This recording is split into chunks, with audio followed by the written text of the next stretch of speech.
Salvador, cantarei louvores ao meu Criador.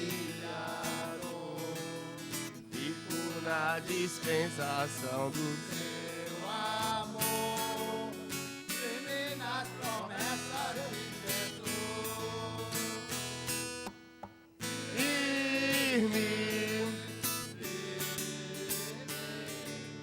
Firme nas promessas de Jesus, ó Cristo, firme,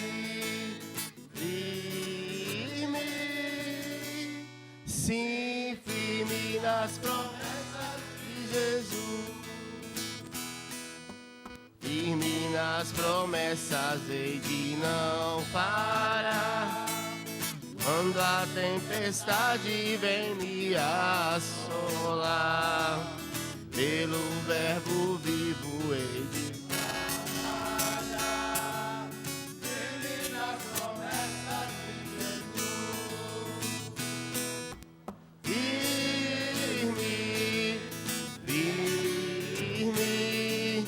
Firme nas promessas de Jesus, ó Cristo.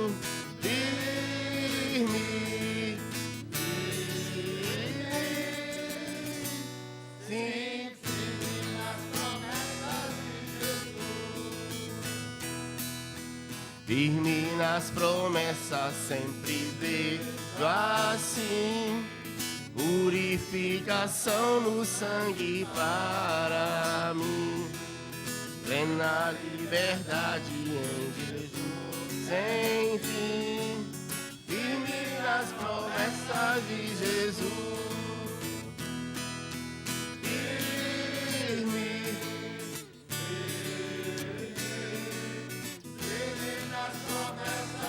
Jesus, oh Cristo, firme,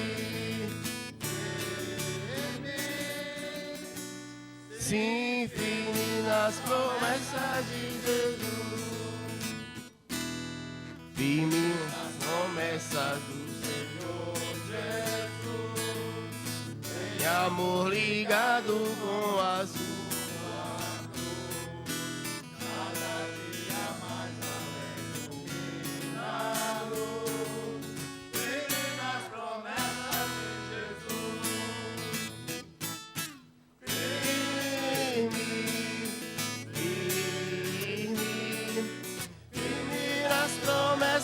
De Jesus, oh Cristo, firme, sim, firme nas promessas de Jesus.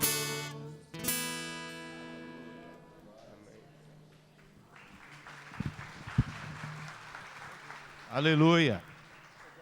Firme nas promessas do Senhor, sempre. Ele é o nosso Senhor e Salvador, Ele que nos sustenta, Ele é Deus em nossas vidas. Coloca o aviso do Ministério Infantil, por favor, para me explicar, gente. A Escola Bíblica Dominical Infantil e os cultos de quinta-feira estarão em recesso, do dia 20, que é hoje, até o dia 3, então são 3 fins de semana que você vai deixar o seu filho na escola bíblica aqui com você e também no culto de quinta-feira. Quinta-feira que vem, já vou até avisar, próximo, né, é a virada aí do Natal, né, próximo, nós vamos ter um culto de oração e adoração aqui, 19h30 a 21h30. 21. Então, 19h30, na quinta-feira, se você quiser vir orar, vamos fazer um culto, um momento de oração especial na quinta-feira, tá? Depois sai às 9h, quem tiver compromisso com as famílias e tudo, dá tempo ainda, né? Então, você vem adorar o nome do Senhor e depois você pode ir passar com a sua família, quem tem a família aqui perto. Alguns irmãos já estão viajando. O culto infantil à noite vai acontecer. Então, as crianças à noite vão se reunir ali, tá bom? Nós estamos estudando sobre bibliologia, né? Com o professor Rafael, como a Bíblia chegou até nós, como ela foi formada e como é importante que essa Bíblia tenha chegado para nós. Vamos colocar de pé, vamos fazer uma oração? Muito obrigado, Deus, por essa oportunidade muito rica de estarmos na Tua presença, Senhor, muito especial. Muitas pessoas não valorizam o quanto isso é importante, Senhor, mas nós reconhecemos a grandeza de estarmos na Tua casa e de conhecermos mais da Tua palavra. E sabemos que nos momentos mais difíceis da caminhada, é o conhecimento da Tua palavra é que vai nos dar firmeza e estrutura na rocha em Cristo Jesus para não nos afastarmos. Sustenta-nos, ó Deus, diante de Ti. Senhor, nós sabemos que o mundo hoje está difícil, ó Deus, complicado, mas nós sabemos que aqueles que estão em Cristo Jesus estão firmes e não se desviam, não se deixam levar por momentos, por situações passageiras. E nós te pedimos, Senhor, desde já, sustenta a família daqueles que aqui estão na Tua presença, sustenta-os na rocha que é Jesus Cristo. Abençoe os casamentos, abençoe os filhos, os pais. Ó Deus, abençoe essa casa que tem Te buscado. Senhor, guerreia no mundo espiritual a favor dessa família, desfazendo os dardos inflamados do maligno contra essa família, Deus, contra essa vida. Nós oramos, ó Deus, e pedimos que usa o professor nessa manhã para nos abençoar, usa cada professor em todas as classes e que o Teu nome seja engrandecido em todo o tempo. A nossa oração em nome de Jesus. Amém. Amém. Pode se sentar, queridos. Vou convidar o professor Rafael. É meu tio, né, gente? Eu falo que ele é meu tio. Dizer que meu cabelo está mais branco que o dele. Mas eu não pinto meu cabelo, né? Vou pintar meu cabelo de branco, que aí vai começar a nascer preto por baixo, assim ele vai se convencer. E a culpa é dele. Se eu chegar aqui com o cabelo branquinho, a culpa é dele. Nós vamos dar continuidade aqui, então. Aí nós fizemos uma introdução das línguas originais, falamos sobre o cânon, ou seja, os livros sagrados, e vamos continuar falando dessas coisas, né, que estão em torno da Bíblia, e alguma coisa de dentro também. Mais adiante, nós vamos fazer um estudo de cada livro. Nós fizemos um programa para 4 anos, então nesses 4 anos nós vamos estudar alguns livros, a estrutura interna desses livros. Realmente é muita coisa. Para você ver tudo em 3 anos, você precisa fazer o curso de teologia. Quem tem o tempo, a noite folgada, venha fazer o curso de teologia, sem compromisso, e Deus vai te usar poderosamente, porque o curso de teologia, irmãos, é básico. O curso de bacharel em teologia é básico. Você vai aprender um pouquinho de hebraico, e Paulo sabia o hebraico todo. Você vai aprender um pouquinho de grego, e Paulo sabia o grego todo. Os discípulos de Jesus conheciam o aramaico e o hebraico, quer dizer, não é vantagem nenhuma.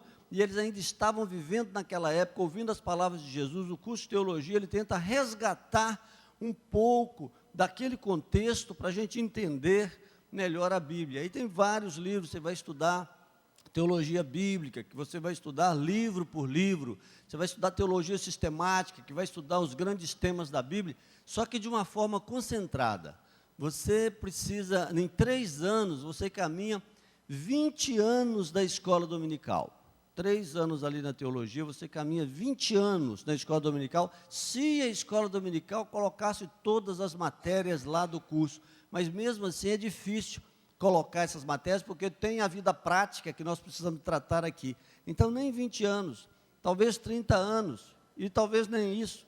Então, é muito importante, quem pode, fazer o curso, mesmo sem compromisso, né? O valor é um valor irrisório que se paga de mensalidade, e você vai ter uma visão panorâmica de tudo.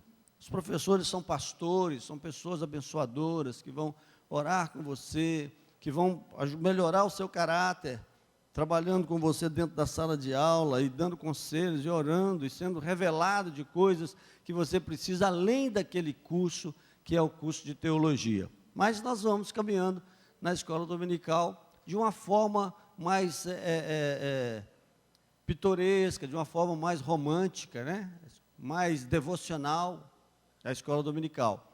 Mas quem quer um aprendizado massivo, precisa fazer o curso de teologia. Quem já tem curso superior vai ter muita facilidade nas matérias, e você vai ser um vaso que poderá ser usado poderosamente pelo Senhor na palavra, né? Ainda que você já seja usado no Espírito. Paulo diz, em parte profetizamos e em parte conhecemos. É muito importante conhecermos. Quem escreveu a Bíblia? Homens inspirados por Deus, embora em alguns livros não possamos identificar facilmente a sua autoria, o que em nada tira a autoridade. Então você vai ter livros como o livro de Samuel, que narra a morte de Samuel. Ora, se narra a morte de Samuel, não foi Samuel que escreveu essa parte, foi alguém que escreveu para completar os escritos. Então nós vamos ver como que foram feitos esses apanhados. Você tinha vários escritos daquele profeta, materiais parciais, ou que algum historiador falou sobre aquele profeta, e esse livro foi escrito e dado o nome do profeta ao livro, as coisas que o profeta fez. Paulo mesmo não escrevia nada, porque Paulo era quase cego. Naquele encontro que ele teve com Jesus, caíram 2 escamas grossas dos olhos dele, porque os olhos dele foram queimados naquele encontro que ele teve com Jesus a caminho de Damasco. Então ele tinha um escriba. Tércio é um que foi citado. Tércio provavelmente era um escravo, porque Tércio é 3, né? Indica para o número 3, e os escravos tinham números, às vezes, e não nomes. Então, Tércio foi que escreveu algumas cartas para Paulo. No final da epístola de Filipenses, me parece, ele diz assim, veja, com quão grandes letras vos escrevi do meu próprio punho. Para Paulo escrever e enxergar o que ele estava escrevendo, ele tinha que fazer uma letra bem grande. Então, assim foi se compondo esses materiais, e a gente vai entrando em detalhes aqui maravilhosos sobre a Bíblia. Esse texto que está aqui é um fragmento do hebraico.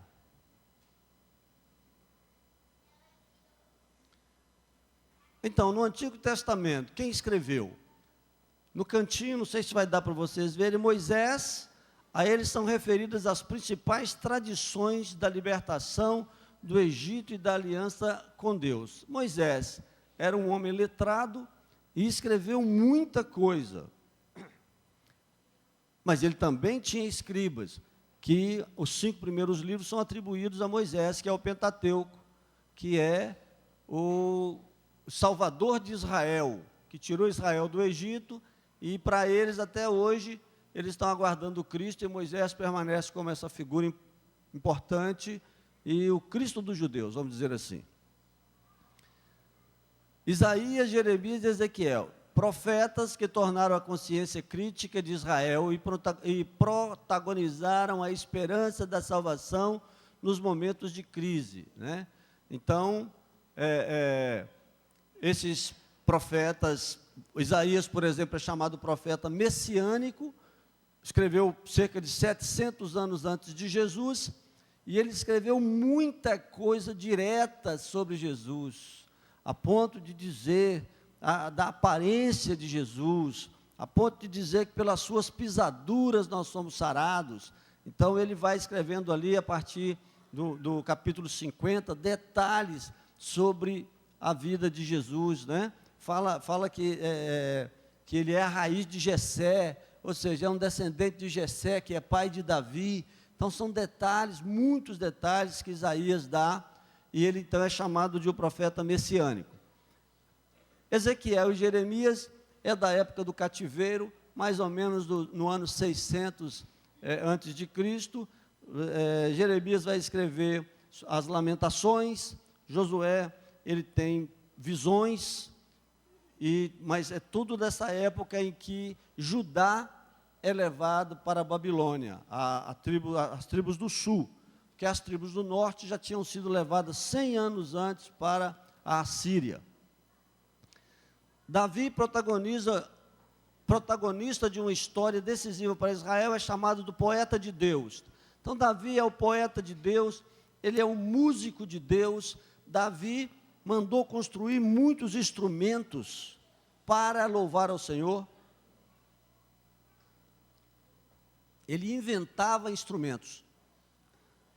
Tocava harpa, tocava bem e tocava no espírito, de tal forma que quando ele tocava, quando havia um espírito mau, aquele espírito tinha que sair. Naquela época, Davi expulsava demônio cantando, adorando o Senhor. Então, os espíritos não suportavam a forma e o poder com que Davi cantava. Nós podemos dizer que Davi foi um crente pentecostal há 1000 anos antes de Cristo. E assim, quando o Espírito não era derramado sobre todas as pessoas, mas aquelas que buscavam e que adoravam a Deus e que se aproximavam dele, ele enchia do Espírito de uma maneira muito poderosa. Então Davi é um grande escritor. Moisés e Davi são os maiores escritores do Antigo Testamento em volume. O livro dos Salmos tem muitos salmos de Davi, e a Moisés são atribuídos os 5 primeiros livros da Bíblia. Esdras e Neemias, eles já vão estar presentes no retorno, 70 anos depois, 539 antes de Cristo, quando vem o decreto para o rei da Pérsia, que invadiu a Babilônia. Ele vai libertar os povos. Essa história da Pérsia, que é o Irã, é muito bonita. Recentemente houve um caso aqui do nosso presidente, o ex-presidente, ir lá na Pérsia, que é o Irã, conversar com aquelas pessoas, como se fossem pessoas normais, porque as outras nações achavam que eles eram bestas, monstros, para ouvir uma voz da ONU, para deixar inspecionar a sua produção de urânio. E teve um grande presidente que falou que o Brasil não tinha experiência com isso, que o Brasil não ia dar em nada, porque eles não queriam conversar com o Irã, queriam explodir o Irã. Mas o presidente foi lá e hoje as nações estão conversando com o Irã. O Irã não foi no passado essa coisa que é hoje. O Irã foi a Pérsia. A Pérsia foi o reino mais rico, mais poderoso e mais sábio. Não havia escravidão na época de Ciro, de Dario, daqueles grandes reis da Pérsia. Eles pagavam as pessoas para construir grandes construções. Fizeram um canal, por exemplo, ligando o Golfo de Áqaba ao mar Mediterrâneo. Uma obra de 180 quilômetros. Naturalmente, não tinha lugar que tinha que colocar alguma coisa para mover o barco, porque não deu para fazer com a tecnologia da época. E agora, em 1890, a França e a Inglaterra foram lá e abriram, e hoje você tem uma entrada desse golfo chegando ao mar Mediterrâneo. Esse, então, é o Irã, que é a Pérsia. E ele que tinha sofrido, os persas tinham sofrido debaixo da liderança dos assírios e da Babilônia, resolveu libertar os povos. E então libertou Israel e cumpriu-se a profecia de 70 anos na Babilônia. e Israel volta, tanto os do sul como os do norte, que já estavam lá 100 anos antes, há 170 anos, porque foram com a primeira leva de escravos, como escravos para a Síria. E Esdras era o escriba e Neemias era o governador. E eles fizeram um grande trabalho, e na época de Esdras e Neemias, voltou o estudo da Bíblia. Tem um caso importante, que eles colocam o povo para ouvir a palavra de Deus, e eles ficaram de manhã até o meio-dia em pé, tanto crianças como moços, como velhos, ouvindo a palavra de Deus, e houve um grande avivamento, e houve uma grande quantidade de cópias da Bíblia. E nesses momentos de avivamento, a partir de Davi e Salomão organizou os escribas, organizou a música, organizou o templo, construíram um templo, que é o templo de Salomão, e resgataram esses materiais que estavam separados, especialmente na época de Davi. Depois Esdras vem, pega o material que veio depois de Davi e organiza, onde veio a formar o cânon sagrado do Antigo Testamento, como falamos na aula passada. No Novo Testamento nós temos Mateus, Marcos e Lucas, que são evangelistas que contam a vida de Jesus, tintim por tintim, né? Chamados evangelistas sinóticos, porque a uma vista rápida você vai achar que é a mesma coisa. Depois você vai ver que tem diferença nos evangelhos. Seguindo tradições comuns relativas à vida de Jesus, mostram sensibilidade particular em alguns aspectos da vida de Cristo. Mateus era apóstolo de Jesus, era um coletor de impostos, um homem que sabia escrever muito bem. Marcos dominava bastante o grego, e foi ele que escreveu o livro de Mateus. Provavelmente foi escrito originalmente em hebraico. Marcos é o livro de um homem de cultura grega, que é Marcos, que não foi apóstolo, é discípulo dos apóstolos, e ele vai ficar então escrevendo os discursos de Pedro, as narrativas de Pedro a respeito de Jesus. Esse é o Evangelho de Marcos, que começa com o batismo de Jesus. Aqui começa no nascimento de Jesus, e Lucas vai escrever para um amigo da corte chamado Teófilo, e vai fazer um levantamento também, ao mesmo tempo que Mateus escrevia, que Marcos escrevia, e ele faz um levantamento conversando com pessoas que estiveram ali. Nessa época já existia um núcleo que todos eles usaram. Tem uma parte comum exatamente igual em todos os três. Alguém tinha escrito antes, e a gente não sabe quem foi esse alguém, mas Marcos, Mateus e Lucas aproveitaram esse material para colocar nos seus evangelhos. Chamados os evangelistas sinóticos, João também escreve o evangelho, mas João vai viver até os 100 anos de idade, só ele fica até o ano 100 aproximadamente, da época dos apóstolos, e ele escreve um evangelho que, a meu ver, ele é completivo. Como assim? Ele gasta muito tempo para narrar a cura do cego de nascença, que não tem nos outros evangelhos. E gasta também muito tempo para narrar a ressurreição de Lázaro, por exemplo, que não tem em outro. E ele também gasta bastante tempo com Marta, Maria e Lázaro. Em outros lugares na Bíblia, parece que ele tinha uma ligação com essas pessoas, e o evangelho dele é um evangelho teológico. Ele começa o evangelho dizendo: no princípio era o verbo, e o verbo era Deus. Ele estava no princípio com Deus, todas as coisas foram feitas por ele, e sem ele nada do que foi feito se fez. Então ele não começa falando de um fato histórico, ele começa falando de um fato teológico, e ele escreve depois, já tinha esse material, e, a meu ver, ele quis completar os outros evangelhos, é o pensamento que tem, e desfazer já, nesse evangelho, algumas ideias errôneas que já existiam a respeito de Cristo quando João escreveu. Ele diz assim: todo espírito que diz que Jesus não veio em carne não é de Deus, mas o espírito que confessa que Jesus veio em carne, este é de Deus. Porque já havia na época os gnósticos dizendo que Jesus ele não tinha vindo em carne, que ele era uma aparição espiritual e etc. Naquela época já existia esse tipo de heresia.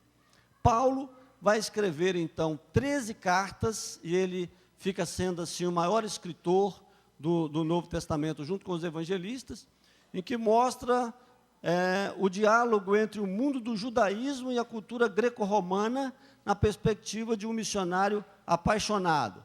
Paulo, então, vai ter algum tipo de problema com a igreja petrina. Havia uma igreja petrina e havia uma igreja paulina. A igreja petrina era a igreja lá de Israel, em que as pessoas continuavam fazendo a fimose nas crianças de 8 dias. Isso se chama circuncisão. Em que as pessoas continuavam comendo peixes escolhidos, com escama, sem escama, ali tinha que escolher. Que não podia comer carne de coelho, por exemplo, não podia comer carne de porco, que o animal tinha que ruminar e que tinha que ter não podia ter a unha fendida, e etc. Aquelas coisas do Antigo Testamento que virou cultura, virou história. Aquelas coisas Paulo vai chamar de rudimentos do mundo, valeu para Israel, dizem os estudiosos, até por higiene, porque estavam no deserto, mas que para salvar, que para santificar, não tem valor algum. Você vai encontrar isso fartamente no Novo Testamento. Mas, é só ler o livro de Gálatas, que é um tratado especial sobre isso. Mas, tem pessoas até hoje achando que não pode comer isso, não pode comer aquilo. Colossenses 2, capítulo 16, vai dizer assim: ninguém vos importune por causa do comer e do beber, ou por causa de festas, ou de lua nova, ou de sábados. Pronto.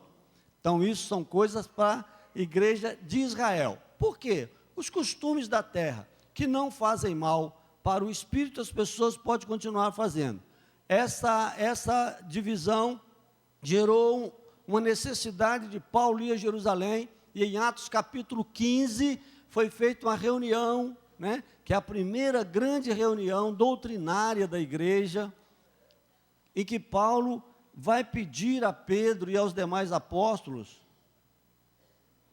que irmãos, vindo da parte deles, especialmente de Tiago, que era muito aferrado à lei, que parasse de perturbar os crentes gentílicos, porque eles, sendo judeus, não tinham conseguido seguir a lei, que também os outros não iam conseguir. Os gentios, muito menos. E aí fizeram uma carta e uma decisão no final de Atos 15. Atos 15 é para tratar disso, depois você leia.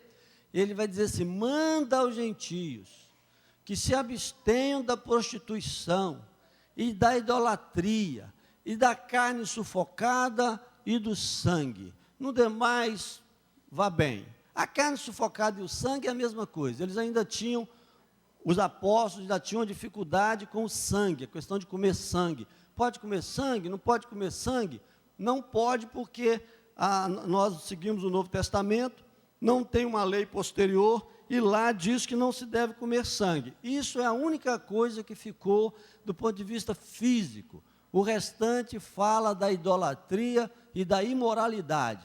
E ele disse que eles tenham paz. Então não tinha que seguir nada do Velho Testamento. A única coisa que tinha que seguir é que não se prostituísse, ou seja, uma lei moral.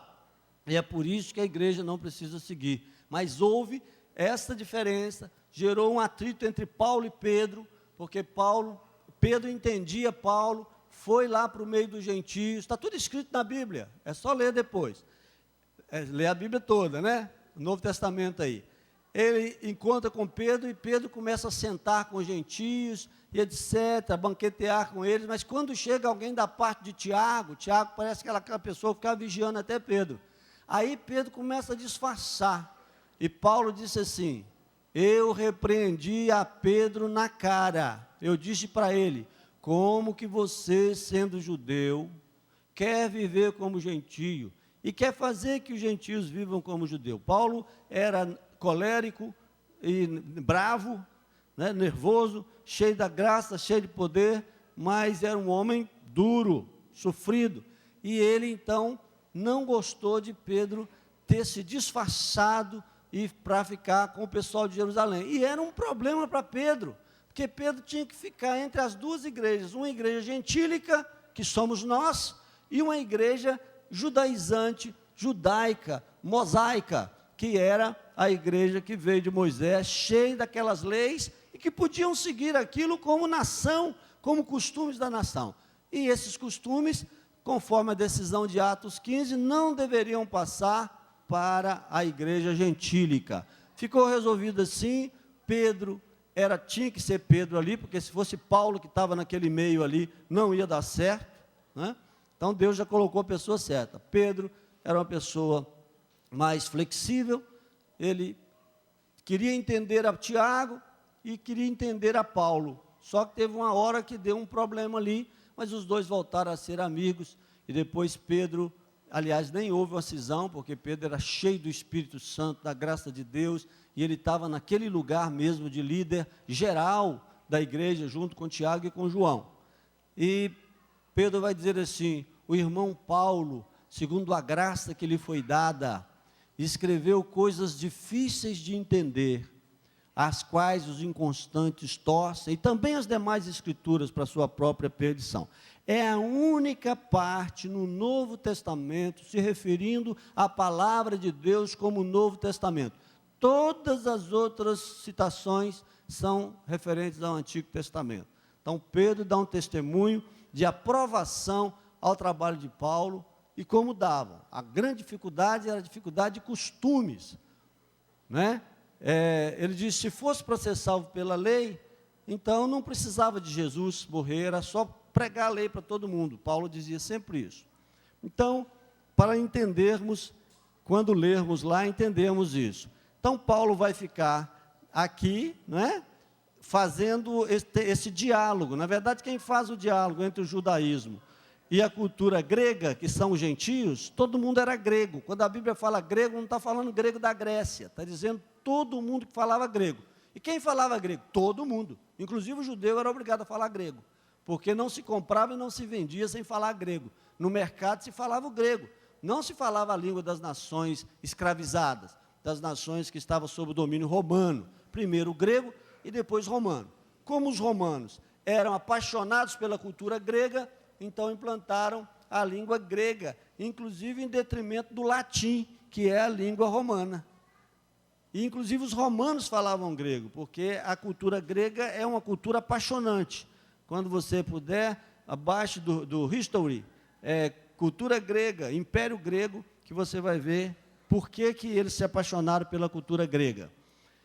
E na verdade, Paulo fazia esse encontro da cultura do resto do mundo com Israel, inconscientemente, mas pelas suas convicções espirituais. Quem tinha que fazer de fato era Pedro, que tinha que conciliar essa igreja de Jerusalém e de Israel com o restante da igreja do mundo todo. Espero que vocês estejam entendendo. Isso a bibliologia é um pouco teológico, tá certo? Mas para a hora que você for ler a Bíblia, você vai entender melhor o que está lendo. Então, Pedro escreveu duas cartas lindas, pastorais, maravilhosas. E assim, nós vamos adiante. Aqui não dá tempo da gente tirar todas as dúvidas, mas lá no curso de teologia eu estou com tempo, mas eu não, ele vai, é assim.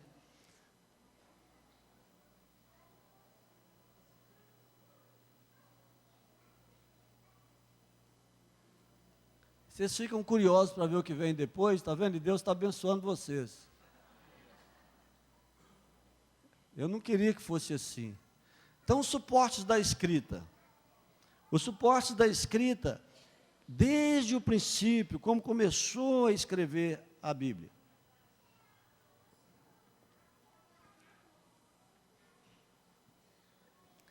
As tábuas de cerâmica ou argila.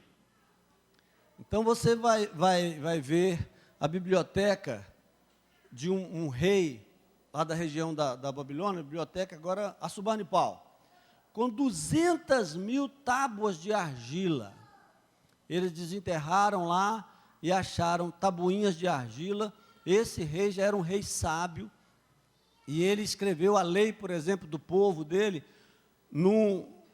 fez uma estátua, tipo aquela da Praça da Sete, tem um pirulito, fez um pirulito no meio da praça da cidade e escreveu as leis, a Constituição do reino. Então, ele era um homem extremamente inteligente. E fez muitas dessas tabuinhas aqui. Isso é bem antigo.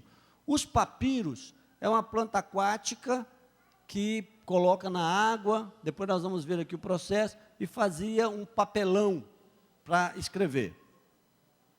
Tabuinhas de madeira também foram muito usadas. Pergaminhos é couro de animal. Então, couro de animal. E, por fim, o papel.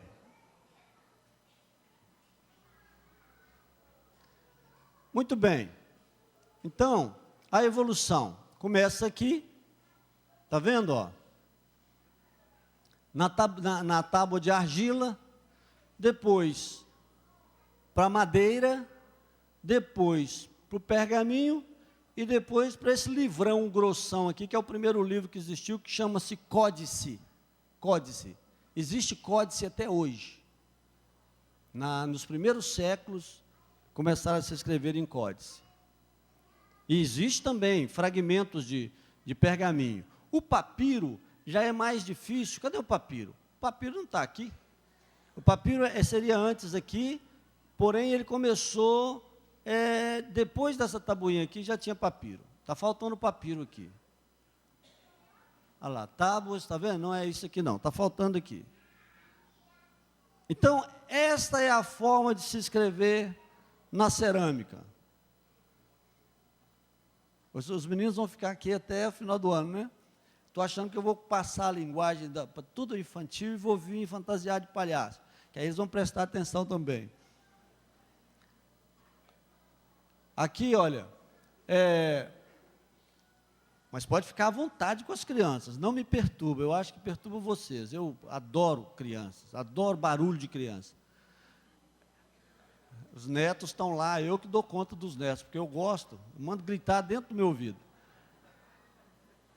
Então, veja bem, você pega o barro macio, escreve nele, depois põe para secar.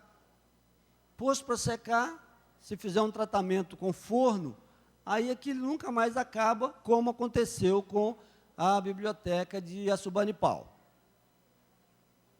É muito antigo, difícil de acomodar, difícil de guardar, mas extremamente eficiente. Aqui você tem o papiro, né? Você colhe a planta, uma planta aquática, bate nela até ela ficar achatada, tira as fibras e depois faz o livro. É um livro mais fraco do que o pergaminho, mas foi muito usado, principalmente no Egito, onde tem muito papiro. A planta chama papiro também. Esta é a tabuinha, está vendo? Você escreve com uma agulha aqui, aí o fundo branco vai aparecer e vai aparecer as letras que você escreveu. A caneta aí, está vendo? Esse é o pergaminho, ele é feito de couro, aí faz o tratamento no couro, né? E depois escreve emenda também aqui, ó. Cola, aqui tem uma emenda, ó. E vai rolando. Por isso que você vai ler na Bíblia rolo. E pegaram o rolo do livro e me deu um rolinho de livro para eu comer, e mandou, come esse rolo. Aí, mas que rolo? Né? O rolo é esse rolo aqui. Mas só que quando era para comer era pequenininho, né? Claro que ninguém vai comer esse rolo. Esse rolo aqui pesava 60 quilos. Eu digo para os meus alunos que todo mundo fazia exercício, até o escriba. O escriba era musculoso, né? Ele malhava os braços, constantemente rodando isso para lá e para cá, para ler. Então, ele ficava, todo mundo era musculoso, inclusive os escritores. E aqui, olha que lindo, olha, vocês repararam isso aqui? Uma mãozinha. Essa mãozinha aqui é para mostrar onde você está lendo, olha, que lindo. Não é? Eu acho isso lindo. E esse aqui é o Códice. Esse é o primeiro livro que foi conhecido, então. o códice de pergaminho, que é um material que dura, e a gente tem ainda códice, né, guardado. Normalmente, os ingleses guardam essas coisas, né? Os egípcios guardam as coisas deles, mas as coisas da Bíblia normalmente estão com os ingleses. E no Vaticano, os escritos posteriores, porque eles não dão tanta importância assim para a Bíblia em si.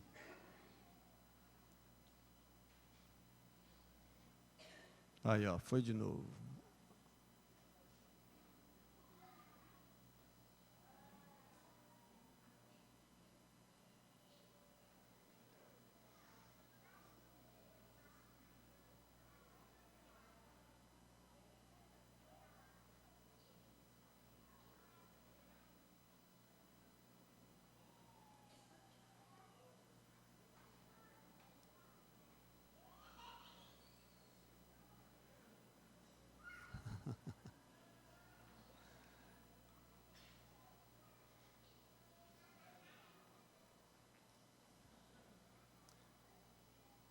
Aqui você já tem a Bíblia de Gutenberg em latim. A prensa de Gutenberg, é o primeiro livro impresso do mundo numa prensa de tipos móveis, foi essa Bíblia aqui, né? E tinha esses bordados aí, era um costume, né, desde o princípio, de fazer. Eles trouxeram para todos os livros, inclusive para a Bíblia. Os escribas, a importância do escritor, né, daquela época. Tem um fato interessante nos escritos, que as pessoas que iam reproduzir as cópias eram tão fiéis que o escriba demorava muito, o rei pedia uma cópia, alguém pedia uma cópia, ele ia fazendo a cópia, ele dormia. Quando ele dormia, ele riscava, né, para fora, assim, em algum lugar, no livro mesmo, né, a partir daquele lugar que ele estava, e os outros continuavam pensando que era algum sinal, mas não era sinal nenhum. É porque ele estava com sono mesmo, ele caía de sono e dava um risco. E aí os outros escribas copiavam, talvez seja alguma coisa, mas não era nada, é cansaço. Então, eles tinham esse trabalho. As dificuldades relativas ao processo de escrita fazem perceber a importância do escriba como profissional. Então, até a prensa de tipos móveis, em 1453, tudo era feito à mão, tudo era copiado à mão. E aí quem tinha letra bonita virava escriba, e esses escribas faziam não somente as cópias da Bíblia, mas a contabilidade dos reinos também. Eles eram os contadores. Costumavam ocupar lugares destacados na corte do rei no templo, aperfeiçoando a escrita sem cessar. E trabalhavam muito, né? Os contadores trabalham muito até hoje.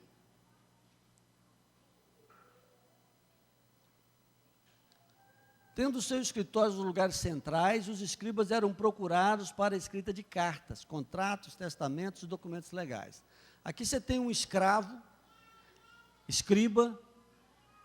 Então, quando o escravo se desenvolvia, às vezes até sozinho, porque ninguém ia pagar a escola para o escravo, e ele se tornava um escriba, então para ele era uma maravilha, porque ele ia ocupar um lugar de destaque na sociedade. Os escribas, com frequência, ocupavam cargos de governo e administração, não sendo meros copistas. Então, eles não ficavam só por conta de copiar. Você vai notar no Novo Testamento dizendo assim, escriba e doutor da lei. Quem é o doutor da lei? É um escriba que ficou muito tempo como escriba e começou a entender aquelas coisas que ele estava copiando e se tornou um doutor da lei. É muito difícil um doutor da lei sem ter sido um escriba. É possível, mas a maioria deles, eu penso que eram escribas, foram escriba primeiro. Até porque se aprende muito mais copiando e lendo do que apenas lendo.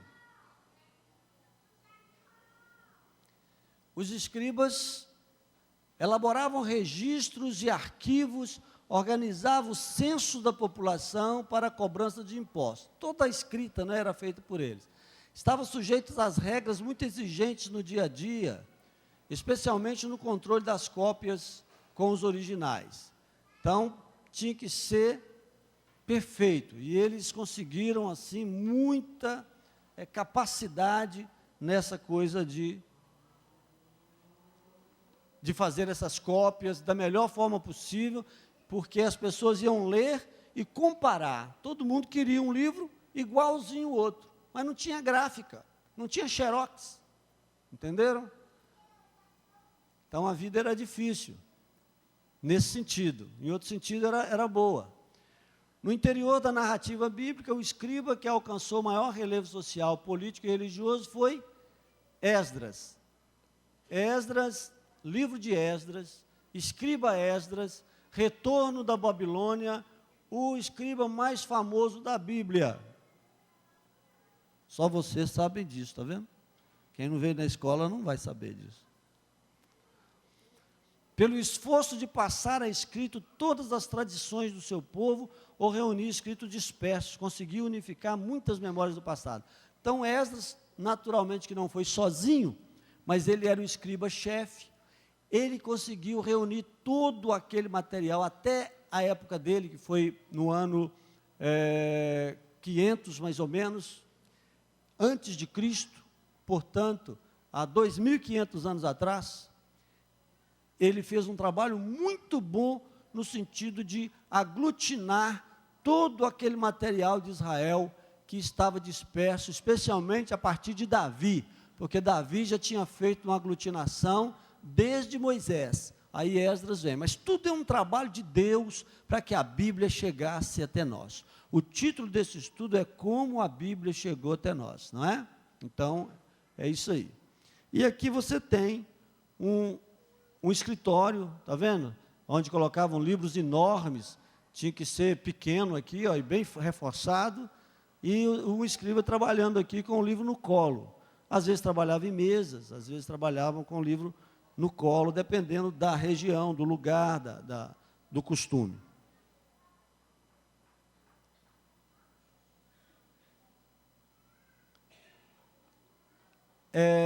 Então, é muito importante, recentemente, 1900 e alguma coisa, 1948, 1946, um beduíno, um homem que estava cuidando de cabritos no deserto, entrou numa caverna, aqui no deserto, olha, perto de Jerusalém, no deserto da Judéia. Essa região aqui é a região da Judéia.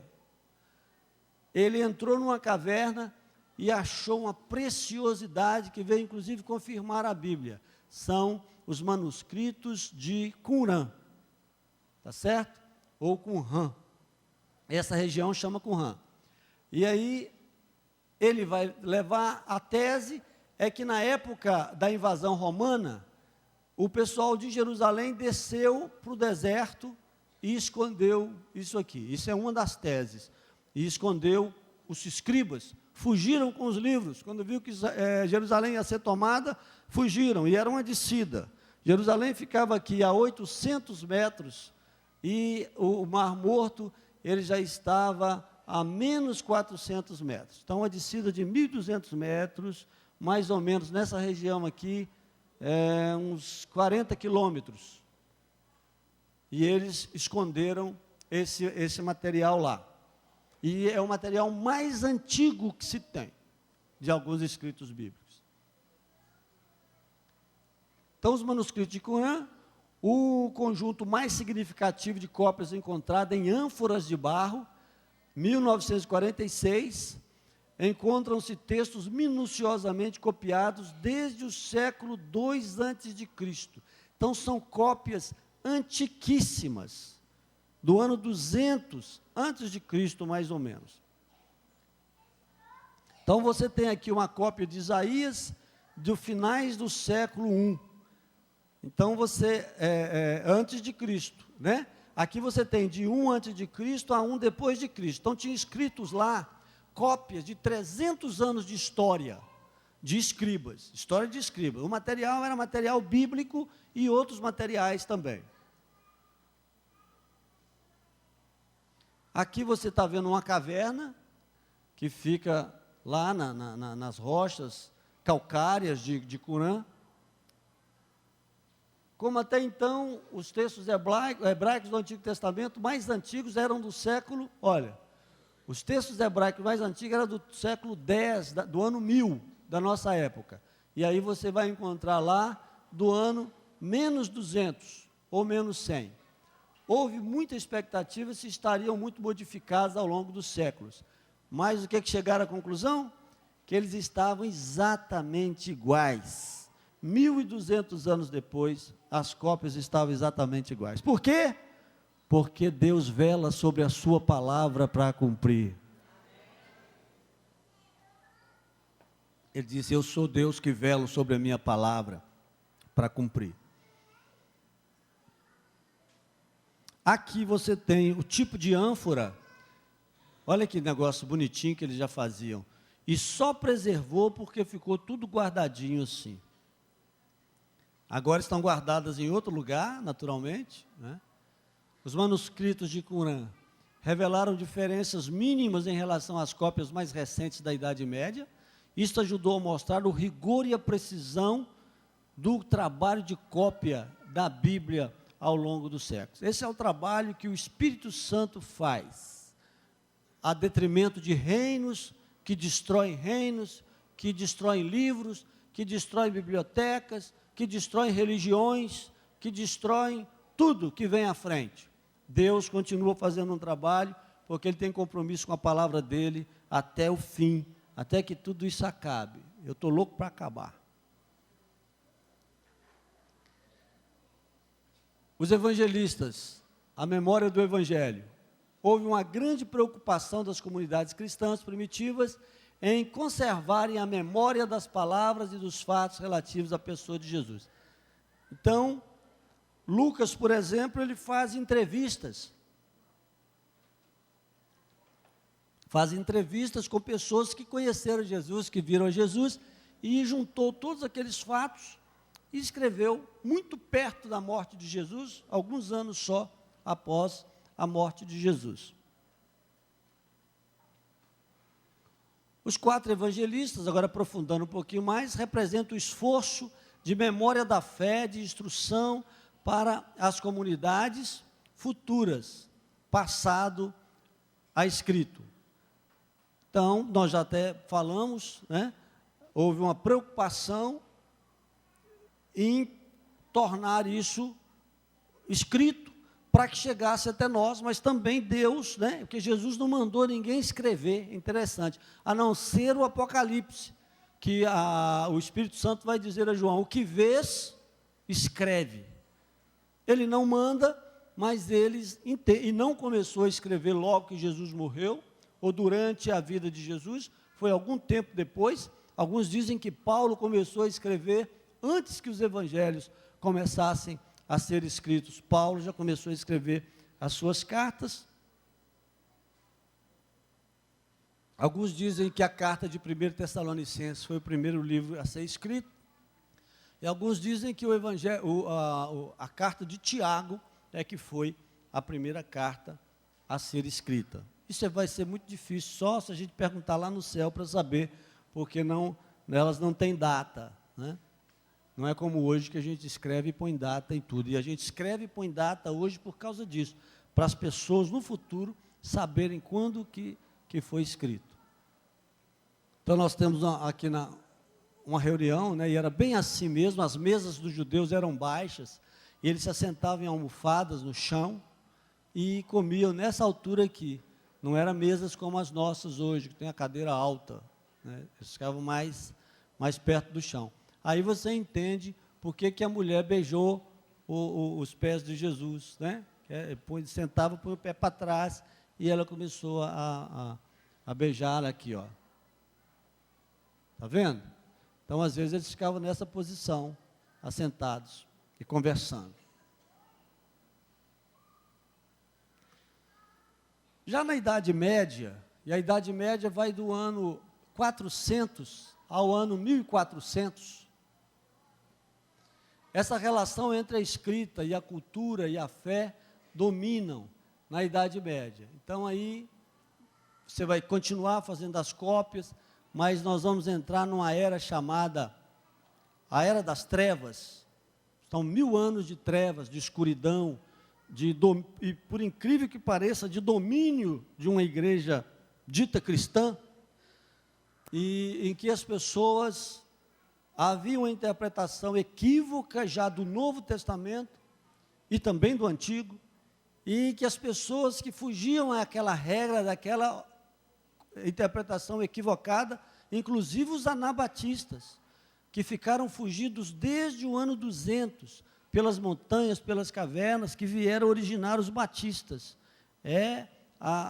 Os protestantes mais antigos do mundo são os batistas, que vieram dos anabatistas. Anabatistas porque eles batizavam os católicos de novo. Isso dava uma fúria tão grande, que eles queriam matar todos os anabatistas. Isso se repete na Idade Média, no final da Idade Média, quando o rei da Inglaterra, ele vai além um pouquinho, me parece, 1700, 1800, que eles batizavam os anglicanos de novo também. Aí o rei diz assim, ele batiza de novo, então nós vamos batizar eles pela terceira vez. Eles batizam os nossos crentes de novo, e nós vamos batizar eles de novo. Levou para a ponte da cidade e jogou os anabatistas dentro do rio para batizar eles de novo e matar também de uma vez. E isso aconteceu na Idade Média. Mas os anabatistas prezavam por muitos princípios batistas de hoje, e a Bíblia como ela é, a necessidade de crer primeiro, entender para depois ser batizado, e eles eram corajosos e não eram violentos. Anabatista nunca matou ninguém, a não ser um grupo que desviou e foi tomar uma cidade, mas chegou lá, como não tinham vocação, morreram. Então, essa é a história que vem assim, com muita dificuldade, e essa Idade Média. Então, a Igreja Católica vai dominar, sobre tudo, vai prender e matar, inclusive, cientistas que vão dizer que descobriram que a Terra é redonda, por exemplo, vão perseguir essas pessoas, e qualquer pessoa que se levantasse contra aquela doutrina, que foi feita, estabilizada ali nos seus livros, que são importantíssimos, os livros mais importantes do que a Bíblia, e muitas heresias que entraram, mas entraram pela via da própria decisão papal, e que se tornaram lei porque são imutáveis e são inerrantes. Aí começaram a matar muita gente, e muitas vezes, muitos padres, como Lutero, outros antes, se levantaram e morreram. Lutero não morreu por volta de 1450, porque o rei da Alemanha estava brigado com o Papa e não deixou matá-lo. Aí surgiu o protestantismo e outros reis se levantaram, sequestraram um Papa, e aí começou a poder traduzir a Bíblia em outra língua, e aí os reinos saíram debaixo daquele jugo. O Papa coroava os reis, e todo mundo obedecia ao Papa, e ficou de 400 a 1400, todos que se levantaram, e quem se levantava eram escribas, eram doutores da lei católicos, que se levantavam e eram mortos na fogueira da Inquisição, ou por outros tipos de sacrifício humano que era feito, porque a dogmática chamada, Por isso que nós precisamos ficar muito perto da Bíblia, porque tudo que você interpreta e fica diferente da Bíblia, vira uma dogmática errada. E aí você começa a ensinar as pessoas, não pode se afastar da Bíblia. A Bíblia tem que ser o manual, porque senão você começa a se afastar e criar um livro mais importante do que a Bíblia, como as heresias grandes que nós conhecemos por aí. A fragilidade do suporte de pergaminho e a dificuldade econômica de ter uma edição pessoal fez com que o trabalho de cópia se prolongasse na vida dos monges. É muito tempo que gasta para copiar uma Bíblia toda, especialmente quando a igreja adotou os livros todos do Antigo Testamento e todos do Novo, dos judeus, então ficou muito longo. E somente em 1453 que vai haver essa libertação. Preservar a fé e preservar a cultura estavam de mãos dadas. Aí é uma característica da Idade Média. E entrou muita coisa de culturas fora. A fé era a cultura. Voltou como na época de Moisés. A fé era a cultura, o Papa era Deus, e era também o rei, e era também tudo, né? Até hoje, uma pessoa que concede perdão, que diz quem é que vai ser santo lá no céu, que tem um portão de bronze, que algumas pessoas só que podem entrar, convidadas, que tem todos os seus pecados perdoados para trás, etc. Essa pessoa ali é a Nova Jerusalém, e ali é a pessoa que domina em lugar de Deus. Não tenham dúvida disso. Aquela quantidade de ouro pendurado, tem lustre de ouro lá de 1 tonelada. Aqui não é o céu. Nós não podemos ajuntar tesouro na terra. Não pode fazer isso. Mas é porque ali é a Nova Jerusalém. Se eles sabem disso ou não, eu não sei, mas precisar saber. O Vaticano é a Nova Jerusalém. Com todos os seus pecados, com todos os seus problemas, é a Nova Jerusalém, porque é um lugar cercado por policiais e tudo, aonde se vive o céu deles, um céu dourado. Mas os mendigos estão do lado de fora do muro, deitados pedindo esmola. Então não pode ser a Nova Jerusalém. O que é então? Eu nem sei porque que eu estou falando isso, porque não era para estar falando isso agora. Está dentro do assunto, mas eu não preparei. Mas é bom a gente abrir a mente para isso.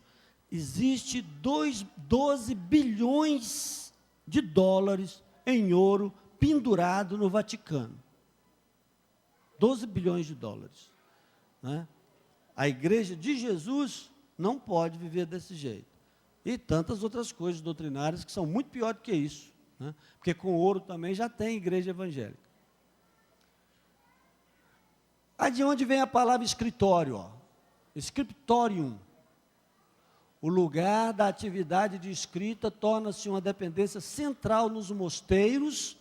Quando fala de mosteiro, fala de igreja católica e catedrais medievais. Então, as cópias continuaram sendo feitas. E, por incrível que pareça, os escribas continuam sendo fiéis. Os escribas católicos foram fiéis. Todas as cópias que foram feitas foram iguais às originais. Copiar é garantir um legado ao futuro, que passa pelo compromisso pessoal ininterrupto. Então, você tem aqui Deus trabalhando nas cópias e os líderes trabalhando em mudar a doutrina, assimilar a cultura de outros povos.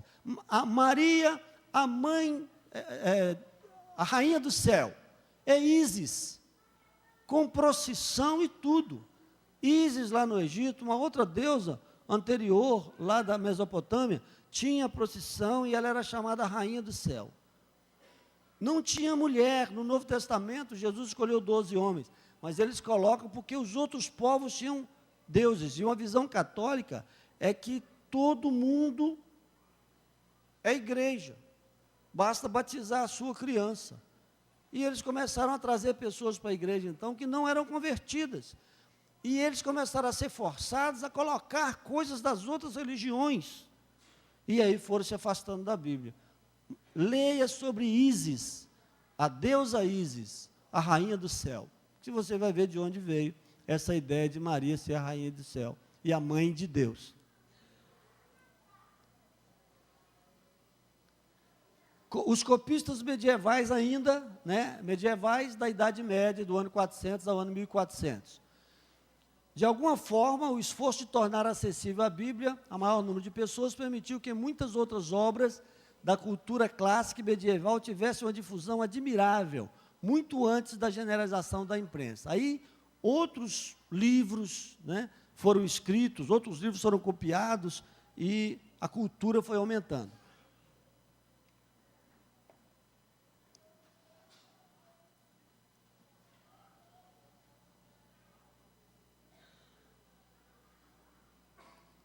Olha o número do slide aí, é 70?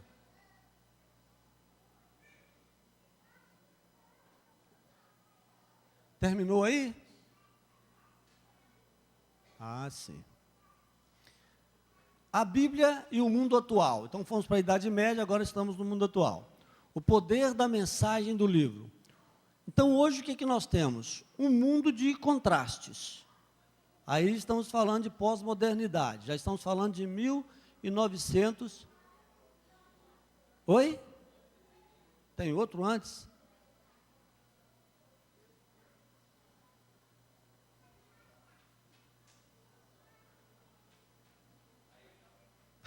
Ele não para aqui, não.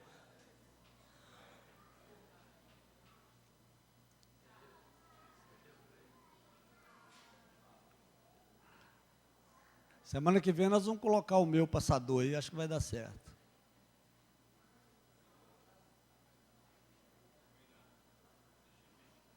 Coloca lá, controla lá. É esse aqui? Então, a Bíblia e o mundo atual. Então, o mundo plural. Em que sentido que o mundo é plural hoje? E nós temos esse desafio, que você tem um japonês falando japonês morando do lado da sua casa, que você tem pessoas que comem peixe cru. Eu tenho uma filha que adora peixe cru, aliás, a minha filha, a única que eu tenho, ela adora peixe cru. Então começaram, ela tem o olho puxadinho assim, porque a mãe é de origem indígena, e começaram a chamar ela de Japinha, Japinha, ela acreditou que ela é japonesa e ela só come peixe cru. E aí você come o que você quiser. Escorpião, deve ter gente vendendo até barata por aí, que o chinês come barata. Entrou na cultura de todos os modos. Hoje, por exemplo, tem sinagoga aqui em Patinga. Tem budismo, tem tudo. Então, é plural, é democrático, né? Tem até mesquita. Se você for a Belo Horizonte, você vai ter mesquita. Aí, atrás da mesquita vem bomba, né? Se não tomar cuidado, se não selecionar bem as pessoas, então vem as bombas. Aí, você tem esse mundo plural. Hoje, cada vez mais, pessoas de todas as raças, né? Estão juntas, pessoas de todos os credos, de todas as cores. Esse é um mundo multicultural. A importância do texto bíblico na formação do judaísmo, cristianismo e islamismo. Aí você tem uma coisa em comum, né? O islamismo é muito grande em quantidade de pessoas, o cristianismo, o judaísmo menos, embora tenha espalhado pelo mundo todo. Mas todos esses aqui se dizem filhos de Abraão. Esses três povos são filhos de Abraão. Nós somos filhos de Abraão através da verdadeira descendência que é Jesus Cristo. É isso que dizemos. Somos filhos espirituais de Abraão. O judeu é filho de Abraão na carne, com Sara. E o islamita é filho de Abraão com Agar, que é filho de Ismael. Né? Um é filho de Isaac, o outro é filho de Agar, e nós somos filhos de Jesus Cristo. Nós todos somos filhos de Abraão. Isso é verdade, que todos os três são filhos de Abraão. Agora, como se interpreta o texto bíblico de ter aceitado o Messias ou não, é outro problema. Eis aí um desafio para nós. A Bíblia e o mundo atual, o poder da mensagem do livro. Nesse mundo de contrastes, ao mesmo tempo que ele é plural, ele traz muitas coisas em comum, que é o ser humano, que tem muita coisa em comum, mas traz também contrastes e culturas. Hoje nós podemos ter uma cultura em cada casa. Cada lote que você entra tem uma cultura diferente. E é um grande desafio. No presente, todos experimentamos os contrastes inevitáveis entre o passado e o futuro, o pensar secular e o transcendente, quer dizer, o pensar nas coisas do mundo e o pensar em Deus, né? E de experimentar harmonia na diversidade. Então, você entra no shopping, o shopping é um exemplo desses contrastes e dessa harmonia. Então, você come comidas, entra em lugares, marcas que vêm do Japão, marcas que vêm da Arábia, marcas que vêm de todo lugar, e está todo mundo ali, cada um entra na loja que quer entrar, mas quando vão para o cinema, assistem um filme que é de gosto comum, e nós estamos com o desafio de pregar a Bíblia, a palavra de Deus, nessa diversidade, usando a facilidade da harmonia. Com certeza, nenhuma outra obra literária reúne em si uma diversidade de contrastes e, ao mesmo tempo, testemunha uma harmonia possível ao alcance de todos. Então, nada melhor do que a Bíblia. O etíope, o negro, é respeitadíssimo na Bíblia. Na época de Jesus e antes, não tinha. Eles são falados com respeito. Tem o etíope que salvou os profetas de Deus. Não se faz referência ao negro como começou a surgir de uns tempos para cá. Não havia essa referência. Eles eram respeitadíssimos. Tem um lugar na Bíblia que diz assim: subiram os etíopes como dragões. Foi falando uns bichos grandes assim, homens altos, e viam 1 milhão de etíopes para lutar contra um povo lá, e aquele respeito sem se referir pejorativamente. Então, e nós que somos crentes, e com esse exemplo da Bíblia, somos as pessoas mais capazes de trafegar, como estão esses 2 meninos aqui, ó, sem preconceito, desde o negro até a pessoa branca de olhos azuis, sem você ser menor que o branco e nem maior que o negro, até porque somos morenos, e nós temos também, a nossa raça está toda misturada, né? Ou vice-versa, que aonde o negro é poderoso, ele pode também ter preconceito contra o branco. Voltou no início, porque acabou. Semana que vem a gente continua.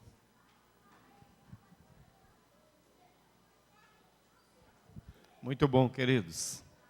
Nós vamos encerrando. Nosso tio é um conhecedor da palavra, né? Muitos anos de experiência, esse menino. Queridos, olha, as crianças vão ficar no templo. Vai ficar hoje, no culto à noite não, no culto à noite tem o culto. Então, é um tempo para nós, pais, valorizarmos as professoras que ficam lá com eles. Vê que não é fácil. Não é fácil ficar com os meninos o tempo todo. As professoras ficam lá e nunca reclamaram de nada. Estão lá trabalhando, dedicando a vida. Estão de parabéns essas professoras. Então nós vamos valorizar o trabalho das professoras. Outra coisa, para os pais também cuidarem. Então, pode soltar seu menino no banco da igreja ou no templo. E já que não tem a escolinha lá, então deixa o menino solto aí na escola, né, no templo. Não. Você é pai. Pastor, menino de 1 ano, 1 ano e meio, 2 anos, às vezes foge, escapole. Mas menino de 4 anos e 5, você já pode começar a ensinar. Já pode começar a ensinar, pode segurar, pode corrigir. Você não pode ficar conversando, está na hora do ensino. Isso aí é uma responsabilidade dos pais. É um período para você, pai, aprender isso aí. Não é soltar o menino, não. O diácono, cerca na porta aí que aqui dentro está tudo garantido. Ele está seguro. Não, de maneira alguma. E é também uma oportunidade para os seus filhos aprenderem a fazer silêncio, a saber que eles estão no templo. Pastor, é muito difícil segurar um menino durante 1 hora. Eu sei que é difícil segurar ele durante 1 hora, mas também não pode soltar ele durante 1 hora, não. Vai ter que equilibrar a coisa aí. Tá? Então é um tempo de aprendizado também para os pais e para os alunos. Estejam atentos aí, tá bom? Nós teremos, querido, eu falei no início, na quinta-feira vamos ter um culto de oração especial, um culto de oração de gratidão ao Senhor. Muitos estão lá celebrando o Natal, mas de 7h30 às 9h, né? 19h30 às 21h, aliás, estaremos aqui na quinta-feira com uma oração, um culto de oração bem especial, bem tranquilo, bem voluntário. Venha participar. Depois disso, você pode também ir passar com a sua família, né? Muitos vão se reunir, vão encontrar a família. Quem também precisar de ir antes, que às vezes mora longe, não tem problema. Mas de 19h30 a 21h, nós estaremos aqui orando, adorando ao Senhor, até mesmo pelo nascimento e morte de Jesus e ressurreição, né? Nós estaremos aqui. Hoje à noite nós teremos um culto especial. Nós teremos um culto cantado com teatro, tudo acerca do nascimento, morte e ressurreição de Cristo. Então você pode convidar pessoas de fora. Não é convidar membros de outra igreja, porque membro da igreja, ele tem que ter compromisso com a sua igreja. No domingo, ele tem que estar lá na sua igreja, cada um na sua igreja. Você vai convidar pessoas que não estão indo a igreja nenhuma. Convide para estar aqui conosco, tá bom? Nós teremos no dia 31 também o culto da virada de ano. O nosso culto vai começar às 21h e vai terminar, eu acho que vai terminar 0h, meia-noite. Costuma atrasar um pouquinho, né? Os irmãos que já passaram, entendem, costuma atrasar. Por quê? Nós teremos louvor, testemunhos, nós teremos a formatura da comunidade terapêutica, nós teremos também a ceia, então nós teremos uma festa, né? Nós teremos uma grande festa de louvor e adoração ao nome do Senhor Jesus. Então, esteja conosco nessa data, planeje, né, vir passar conosco. Depois, cada família se reúne em casa, se quiser muitos fazer jantar juntos, ou se você quiser convidar alguém para ir para a sua casa, convide, faça o planejamento. Nós não temos como fazer todos juntos mais em um local só, como já fizemos várias vezes, quando a igreja era bem menor. Mas cada um vai fazer o seu, alguns preferem ir para casa, descansar. Nós teremos a comunidade terapêutica, Fazenda Shalom, Bet Shalom aqui, os meninos estarão, alguns familiares estarão, teremos testemunhos. Eles vão embora e só vão fazer uma ceia mesmo no domingo, ou no outro dia, aliás, que será na sexta, né? Na sexta, de dia, né? Na hora do almoço. Então, nós teremos uma turma aqui conosco, muito especial, uma vitória, tá bom? Culto da virada, você pode participar. E, queridos, olha, no culto da virada, a gente dá muita oportunidade, às vezes oportunidade para quem recebeu ou passou por um momento esse ano, experimentou um grande milagre de Deus e quer contar esse grande milagre de Deus, quer agradecer a Deus. Nós damos algumas oportunidades, não tenho muita, mas se você tem um grande testemunho de milagre, grande em milagre que Deus fez, porque o tempo vai ser pequeno para você contar, mas se você quiser contar, você vai me procurar e vai, pastor, eu preciso testemunhar deste milagre na minha vida, tá bom? Outra situação também é irmãos ou irmãs que cantam. Gente, percebeu que nós quase não damos oportunidade para aqueles irmãos que têm um dom, um talento especial de cântico, e não cantam aqui solo. Se você quiser cantar, Deus te deu, ou um dueto, ou os homens, não sei.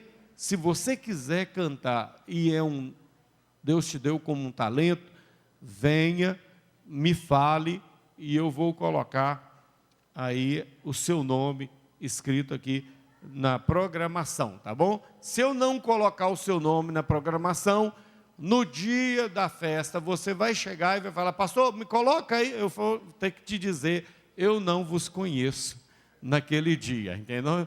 Então, vamos colocar antes na programação. Muitos irmãos não colocam, não programam, aí chega na última hora, pastor, eu quero cantar. Fala, meu irmão, eu não vos conheço agora, então, porque você não planejou. Tem que planejar primeiro para a gente saber o horário, porque nós temos um horário, tá bom? E, com certeza, nós teremos uma grande festa aqui no culto da virada. Deus vai nos abençoar muito, né? Nós vamos ter pequenas palavras, também mensagens, e ano que vem nós vamos trabalhar com o tema O Ano da Semeadura. Portanto, tudo que o ser humano semear, isto também colherá. Eu quero que você comece, o Coronel Ramalho, em uma das aberturas do culto aqui, ele disse que você tem que já planejar o seu 2017. Não é o 2016 mais. Você já vai começar a semear para o 2017. Então comece a pensar nisso. O ano que vem será o ano da semeadura. Tudo que você semear, você vai colher, tá? Um dia desse, o pastor Fernando chegou lá em casa, missionário Fernando, passando pela cidade, provavelmente no domingo que vem estará aqui conosco. Estamos agendados para isso, né? Se nada der errado. Passando pela cidade, levei o pastor Fernando lá em cima no meu quintalzinho. Tem um pedacinho todo de quintal. Mostrei ele um vaso lá. E ele ficou todo alegre. Falei assim, esse aqui é o pé de jabuticaba. Na mesma data que eu ganhei um pé de jabuticaba, o pastor Fernando também ganhou um pé de jabuticaba. Ele levou o pé de jabuticaba para plantar lá em Pucallpa, lá no Peru. E eu plantei o meu lá em casa. E o pé de jabuticaba que eu plantei, esse ano já deu algumas jabuticabas. Então, é pequenininho, é num vaso maior, né? Já deu jabuticaba. É muito bom, acho que todo mundo deveria plantar um pezinho de laranja, para você entender a alegria que tem quando você planta uma coisa e você vê aquela planta dar fruto. Eu fico imaginando o quanto Deus fica alegre quando Ele olha para você e você está até carregado de tanta fruta, está até tombando para um lado de tanto fruto que você está dando. Agora, se o Senhor chega perto de você, você está magrelo lá, não tem nem folha mais. Deus deve ficar assim, plantei um pé errado aqui, viu? Vou ter que cortar. Está tomando espaço. Tem que cortar e lançar fora. Não está dando nada. Então, pense nisso, querido. O ano da semeadura. Deus está te dando oportunidade de pensar em que semear, tá? A viagem nossa para Almenara. Estamos aí. Você pode ser um patrocinador. Nós temos muitas pessoas que estão ali, deram o nome, conseguimos muitos patrocínios já com a própria campanha de missão, mas ainda tem pessoas que precisam do patrocínio. Você pode ajudar com uma passagem, a passagem é R$300, meia passagem é 150. Se Deus te abençoou grandemente esse ano, querido, você não pode ir, ajude alguém que pode. Tem muitas pessoas me dizendo, um dia desse uma menina, um adolescente, procurou a gente, falou, eu quero ir, eu não tenho recurso financeiro. Aí o pastor Elcimar disse, dá o seu nome, pela fé. Né? Então, você pode ajudar essas pessoas a ir, e eu vou combinar com você, metade do galardão delas lá vai ser seu. Né? Vamos distribuir esses galardão direitinho aí. Tá bom? Se existe isso, né? Mas é só uma motivação para você. Tá bom? Se der um copo de água fria, né? ao profeta. Então, ajude um missionário de tempo curto prazo a ir ao campo missionário. Bom, hoje nós estamos com um grupo de alunos da classe Integração, concluindo o seu tempo ali na classe para serem recebidos na Igreja Batista Shalom como membros. Eu quero convidar, primeiro eu vou convidar os professores, Rafael e o João, mais a Adélia, para vir receber os seus alunos. Vamos convidar os professores. Cadê o Rafael? Está aí não, mas a Adriana? Eles vão receber os seus alunos. A classe de integração é aquela classe que a pessoa vem de uma outra igreja evangélica e passa por essa classe para conhecer tanto a Igreja Batista Shalom, a Convenção Batista Nacional e o que nós pensamos, para a gente alinhar um pouco os nossos pensamentos. Pode subir. Nós vamos chamar então a Aminadab Laje. Cadê a Aminadab? Está aí? Aminadab. Diferente, né, menina? Carla Santana.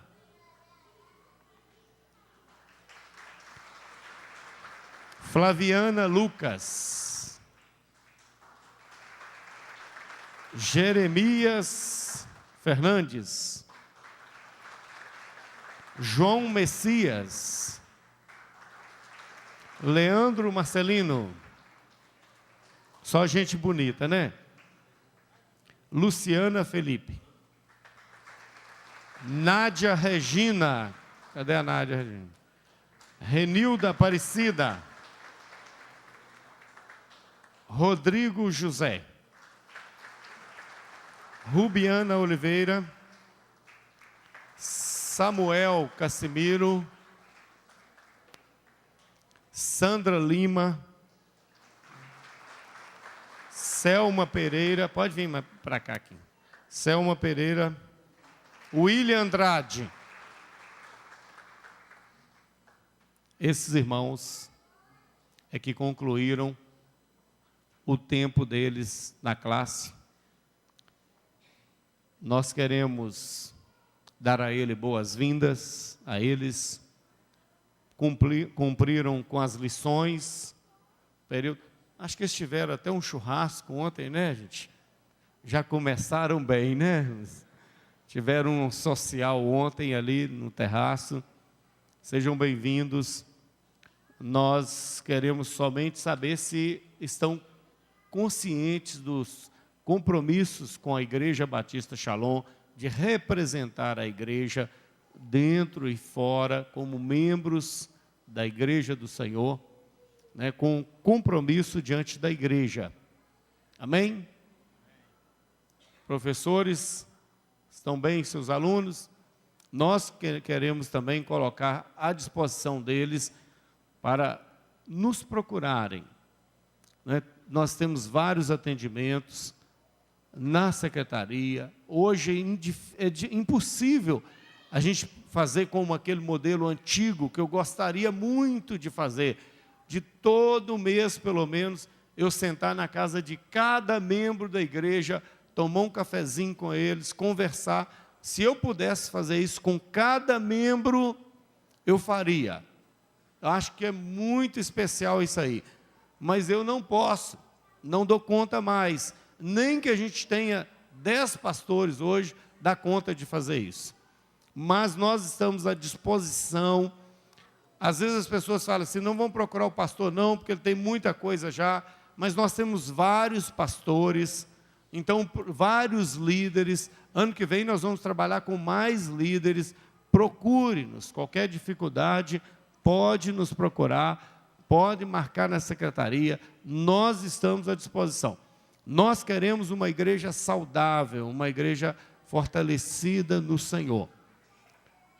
Podemos receber esses irmãos em Cristo Jesus?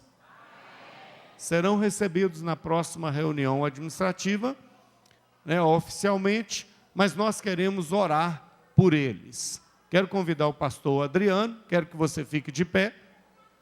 Antes de orar por eles, eu quero convidar também a pessoas que receberam bênçãos especiais. Esta semana, você recebeu uma grande bênção especial, venha aqui à frente agradecer o Senhor. Eu quero que o Diego venha aqui falar sobre o cartaz, convite, o cartão, né? Por favor, Diego.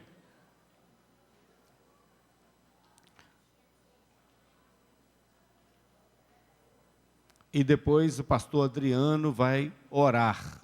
Rapidamente, gente, olha, tem um modelo de um cartão que é muito especial para quem quer evangelizar um parente.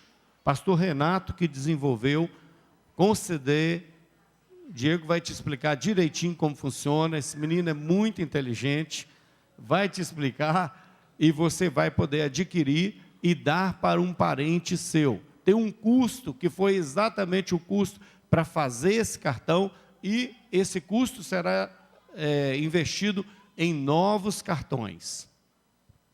Graça e paz, bom dia. Eu não paguei ele para falar isso não, tá, gente? A parte inteligente não. E nem tem almoço lá em casa hoje com churrasco não, tá? Meus irmãos, o pastor Renato, ele desenvolveu esse cartão. Esse cartão é para evangelização de um parente próximo. Ou de um filho, ou do seu vizinho, ou de alguém que você gosta muito, porque esse cartão você conta a história da pessoa.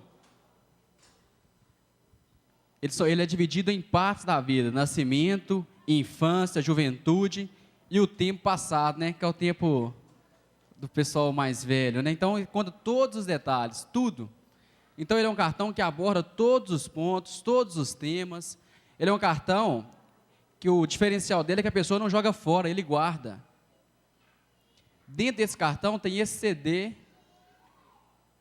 que conta a história, que conta uma passagem, uma parábola, e no final tem uma aplicação evangelística, muito bem narrada, muito bem dividido os sons, é excelente, meu querido. Se tem alguém na sua casa que ainda não serve ao Senhor, você pode comprar, né, porque na verdade o custo dele é R$10, nós temos um monte aí atrás para passar. Tem a folha de orientação também, como preencher para usar, né, o cartão completo. É algo assim muito importante. Tipo, se alguém fosse me dar, se minha mãe fosse me dar, se eu não fosse crente ainda, podia contar um monte de histórias que Deus me livrou, me guardou.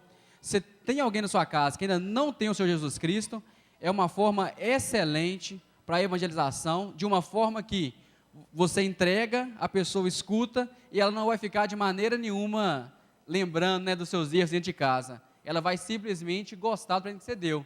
Porque evangelizar na rua é fácil demais. Eu até falei com o Renato que a gente já fizemos evangelismo Patinga em todo, praticamente. Para tudo quanto é tipo de pessoa, nós já evangelizamos. Agora é a nossa casa. Então é uma estratégia que Deus deu para o pastor Renato, para nós evangelizarmos a nossa casa, a nossa família, e é excelente. Aí tem a história também impressa, né, escrita, que você pode ler se a pessoa não quiser ouvir o DVD, tem aqui para ela ler. Então a pergunta que você tem que fazer é: como evangelizar a minha casa? O pastor Renato, Deus deu para ele uma estratégia para evangelizar a nossa família e os parentes mais próximos, amém? Não tem como explicar muito, porque senão vai ficar muito tarde, né? Que Deus abençoe. Lá atrás, nós temos alguns para vender ainda. Se você precisar, você pode pegar. É excelente na data de Natal agora, dia 25, é um excelente presente. Amém? Que Deus abençoe os irmãos. Muito bem. É um cartão que vem em forma de viagem. É uma mala, tá vendo? A mala. E esse cartão propõe que a pessoa vai sair em uma viagem a qualquer momento que não dá tempo de preparar. Tudo isso está narrado no CD, com um fundo bem profissional. A pessoa vai ouvir e vai dizer: imagine se 23h59 um carro passa na sua porta e fala: olha, a sua viagem está marcada, não dá tempo de você se preparar, pegue o que você tem, vamos embora. E aí vai desenvolvendo uma história até a pessoa chegar no destino final, e uns chegam para a vida eterna, outros para a condenação eterna. Tudo isso no CD e, além disso, escrito nessa história. Então, é bom a pessoa ouvir o CD. É um cartão evangelizador. Então, ele se torna pessoal, porque você vai escrever as questões pessoais do seu filho, do seu pai, do seu irmão, de um parente próximo. Você vai colocar coisas pessoais que só você sabem aqui nesse cartão, nas etapas da vida da pessoa. Então ele se torna muito pessoal. Não tem aquela pessoa que às vezes a gente admira muito, respeita muito, ama muito, mas tem uma certa dificuldade para falar com ele do amor de Deus. Através do cartão, você vai falar, olha, desde o seu nascimento, ou no nosso momento de juventude, que nós vivemos juntos, foi muito bom, inesquecíveis para mim. Então, depois você coloca aqui a evangelização, essa história na mão dele. Eu achei interessantíssimo, o cartão está ali atrás, o valor é R$10, o Diego vai estar controlando, o valor é R$10, mas vale a pena. Eu acho que é o melhor presente que você vai dar para o seu parente. Ele se torna bem pessoal, tá? Bem pessoal. Então, é muito interessante. Às vezes, uma avó, um tio, um primo, você quer evangelizar, esse cartão é excepcional para isso. Depois, você pega o cartão, ali tem as instruções, como você vai fazer. A folha de instrução você não vai passar para a pessoa. A folha de instrução que está dentro dele, você tira o cartão, você preenche e dá para a pessoa, tá bom? Vamos orar. Hoje, 2 cultos especiais, 17h30 e 19h30. Amém? Curva a sua cabeça, vamos orar. Te agradecer, Senhor, nesse dia, pela tua misericórdia, agradecer porque o Senhor é nosso Deus, a tua soberania está acima de todos nós te louvamos, porque o Senhor formou cada um que está aqui, o Senhor ama a todos nós, e o teu amor foi explícito da maneira maior, através do teu Filho Jesus, o sacrifício do teu Filho. Nós queremos te agradecer pelos novos irmãos que temos recebido na tua casa. O Senhor sabe, não importa para nós o número, mas importa a qualidade, e o Senhor tem trazido pessoas de qualidade. Nós queremos te agradecer, Senhor, que são cooperadores e têm visto aqui e sentido o desejo de, juntamente conosco, estar batalhando a sã doutrina, que muitos têm desviado desses últimos dias, batalhando a sã doutrina do Senhor, perseverando na fé, no partir do pão, como diz a tua palavra. Que o Senhor os abençoe grandemente essas famílias, Senhor, e que muito mais vidas tenham desejo de estar conosco, conforme a tua vontade, conforme o desejo do coração do Senhor, que o Senhor possa trazer aqueles que estão no teu coração, e nós queremos recebê-los também com o mesmo coração do Senhor. Nós queremos te agradecer pela vida de cada um deles, agradecer ao Senhor pelas bênçãos especiais. O Senhor não nos tem desamparado, o Senhor nos tem honrado, o Senhor nos tem abençoado, o Senhor tem a cada dia abençoado o teu povo, para que o teu povo possa abrir os lábios e declarar que há um Deus abençoador neste lugar, que há um Deus neste lugar que tem cuidado do teu povo, um Pai zeloso, um Pai guardador, um Pai que é provedor, que sustenta e que nos livra de todo mal, e nós damos a Ti toda a honra e glória por cada uma dessas vidas, em nome de Jesus. Amém, Senhor. Deus abençoe, sejam bem-vindos em nome de Jesus. Amém. Deus abençoe, queridos. Recebam esses irmãos, quem puder, dê um abraço. Os professores estão recebendo. Vá na paz. Ali atrás já tem o calendário também 2016, você já vai poder pegar. Por enquanto, leve um, né, por casa, por família.